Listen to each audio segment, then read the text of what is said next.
Welcome back, everyone. This is going to be my brand new Marvel Doctor Strange 2 video, Multiverse of Madness. Elizabeth Olsen was talking more about Scarlet Witch's special new abilities and powers that they did not cover on Wandavision. So there are even more deleted scenes that we're finding out about now that we're supposed to set up some new abilities that we'll see during Doctor Strange 2. So we'll break it all down. It's all really cool, and things make a lot more sense once you hear what she had to say about it.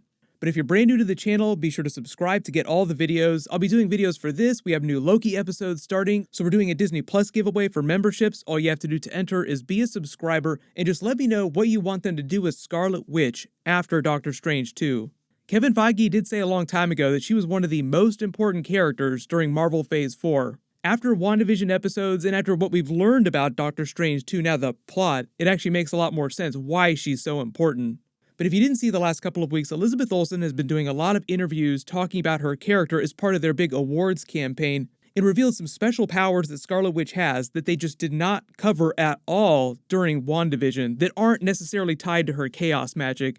So the whole idea with the WandaVision episodes is that they explain what her powers are, they clarify that, but she always had those powers. Like, she always had chaos magic, she was born a witch. I know everybody's wondering if that makes her a mutant because she was born with powers. Being born a witch isn't quite the same thing as being born a mutant. There's still ways that you could explain that she's a mutant. But if you want to get really technical about it, you really have to be born with the X gene in order to be considered a mutant. But the whole thing with the Darkhold, her being foretold as the Scarlet Witch of legend, that was always part of who she was. We just didn't know everything until WandaVision. They sort of used that series to clarify all of those things. The even bigger reveal, though, and this will make more sense knowing about some of the other WandaVision deleted scenes that featured Benedict Cumberbatch's Doctor Strange, sort of involve his character. Elizabeth Olsen recently revealed that Scarlet Witch also has the ability to travel between universes at will. She can travel the multiverse just as easily as Spider-Man web slings around New York City. So what she was talking about made a lot more sense when you think about the whole Nexus commercial during WandaVision Episode 7.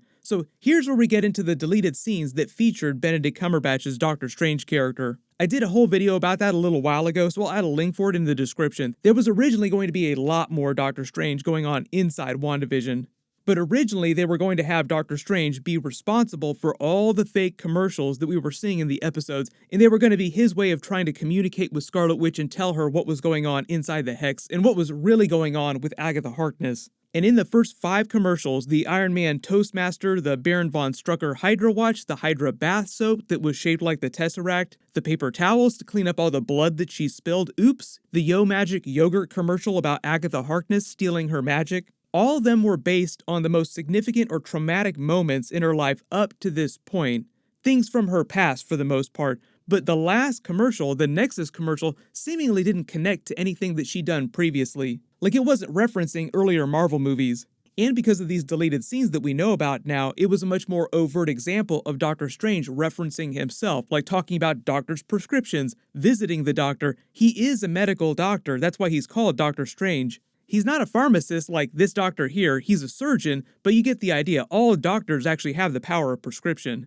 So given what Elizabeth Olsen said about Scarlet Witch's ability to travel the multiverse at will, it seems like the Nexus commercial was also supposed to be a much bigger teaser for Doctor Strange 2, Multiverse of Madness. It was also kind of meant to foreshadow Benedict Cumberbatch's planned cameo in the WandaVision finale, like a woman representing Scarlet Witch was visiting her doctor who was helping her, and in the WandaVision deleted scenes, they were going to have Benedict Cumberbatch show up and teach her about her chaos magic powers. And apparently the commercial was also foreshadowing him teaching her about her true nature as a Nexus Being, which is a huge comic book Scarlet Witch Easter egg that I talked about during a couple of my final episode videos for those last few ones. I think at the time most of us saw that Nexus commercial and thought immediately it was meant to be a reference to her as a Nexus Being. Like, not only is a Nexus Being a thing in Marvel Comics, Nexus also implies a gateway of sorts to a bunch of different places, and because we're talking about her being in Doctor Strange 2 Multiverse of Madness, a gateway to the multiverse. But Nexus Beings in the comics are rare individual entities with the ability to affect probability and thus the future, thereby altering the flow of the universal time stream.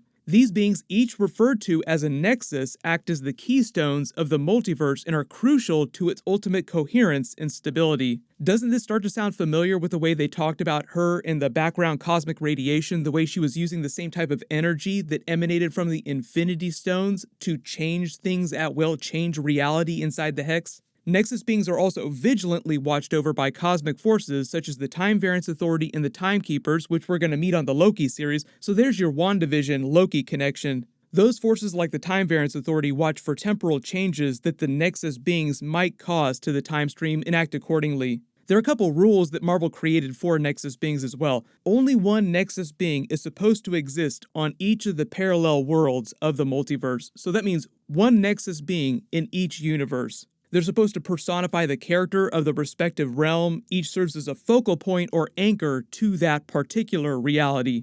Each being also acts as a node of mystical energy for their respective world, so immense amounts of cosmic and magical energy, mystical energy, flow through them, which also explains why Scarlet Witch is so boss-tier powerful. Like the Darkhold says that she's supposed to be more powerful than the Sorcerer Supreme. And for those of you wondering if there are other Nexus beings within the MCU right now, the other rules that they create for these Nexus beings in the comics is that no two of them can actually be in the same universe at any given time, even if they're from alternate universes. If one Nexus being wanted to talk to a Nexus being from another reality, they'd have to project themselves to speak to each other. It kind of seems like that's what's happening in the WandaVision post-credit scene with her projecting herself into another realm, because when we first saw the scene, everyone just immediately thought that she was astral projecting, but as we saw with Doctor Strange, when you astral project your body, your physical body just shuts down like an empty shell. So instead of just simply astral projecting herself, it seems like this is Scarlet Witch actually using her separate Nexus powers. This will also make a little more sense too. Nexus beings also have the potential to produce unbelievably powerful offspring. Scarlet Witch giving birth to Billy and Tommy is a really good example of that.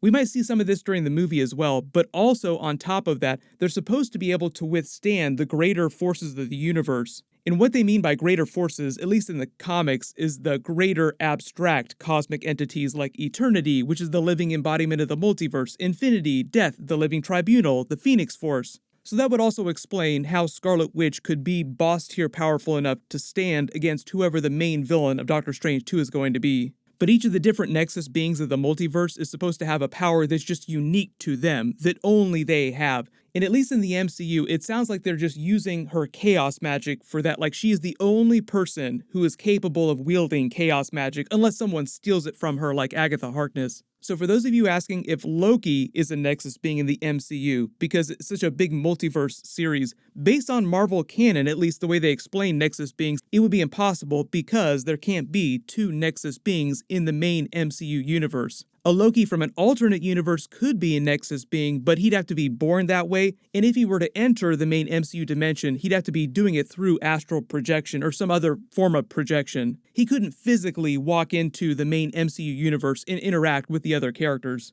So I feel like this just confirms the theory that Scarlet Witch just starts out at the end of WandaVision reading from the Darkhold, which itself is extremely dangerous, but then she hears Billy and Tommy cry out, and she's going to use her powers as a Nexus being to travel the multiverse, try to save them, and the main villain of the movie will take advantage of that, and thus you have chaos in the multiverse. So that's where the title comes from, the Multiverse of Madness. Now there are a lot of rumors about who the main villain of the movie is, but at least in the comics, Chthon, the god of chaos, is the one who wrote the Darkhold that she's reading from, and he's also the one who imbued Scarlet Witch with her chaos magic when she was being born. But there was also a report recently claiming that Shumagorath was going to be the main villain of the movie. He calls himself the Lord of Chaos, and both he and Chthon use different magical books, very sinister magical books, to try and trick people into helping them re-enter the main MCU dimension so that they can take over. I did a whole video explaining who Shumagorath is and what his history with Doctor Strange is and some of the Easter eggs that they included for him in the first Doctor Strange movie, so I'll add a link for that in the description too if you want to learn more about him.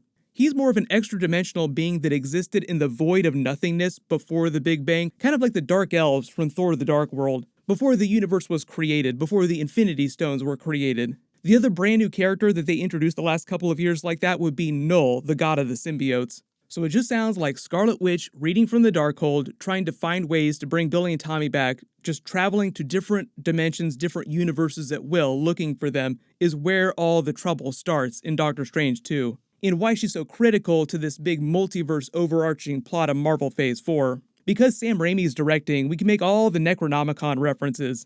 Dangerous books that you should never read from. You mustn't read from the book. I believe that's actually from The Mummy, too. All kinds of just terrible books that you should never read from. It is a bummer that they wound up not including a lot of these explainers and deleted scenes during the WandaVision episodes. I think part of the reason why they got rid of so much of this stuff is because, one, they did have some production issues with the virus lockdowns, but also because they didn't want the WandaVision episodes to get so overcomplicated that they felt like glorified teasers for Doctor Strange 2. And they just wanted it to be about Wanda's character development. So I think a lot of that really cool stuff, they just decided, okay, we'll just deal with this when we get to Doctor Strange 2. But let me know in the comments, do you wish they would have included all these cool explainers and extra details in the actual episodes? But speaking of multiverse, in related news, there's supposed to be a new Spider-Man No Way Home trailer sometime in the next week or two, so whenever Tom Holland winds up leaking that footage, of course I'll do a video for it. Really hoping that the spectacular spoiler man comes through for us in the next couple of weeks.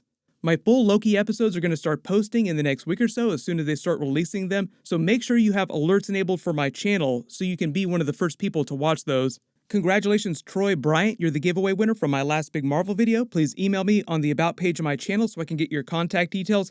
Everyone click here for that brand new huge Spider-Man No Way Home announcement that Marvel made about the future of the Spider-Man character, and click here for my brand new Eternals trailer video all about Kit Harington's Black Knight character.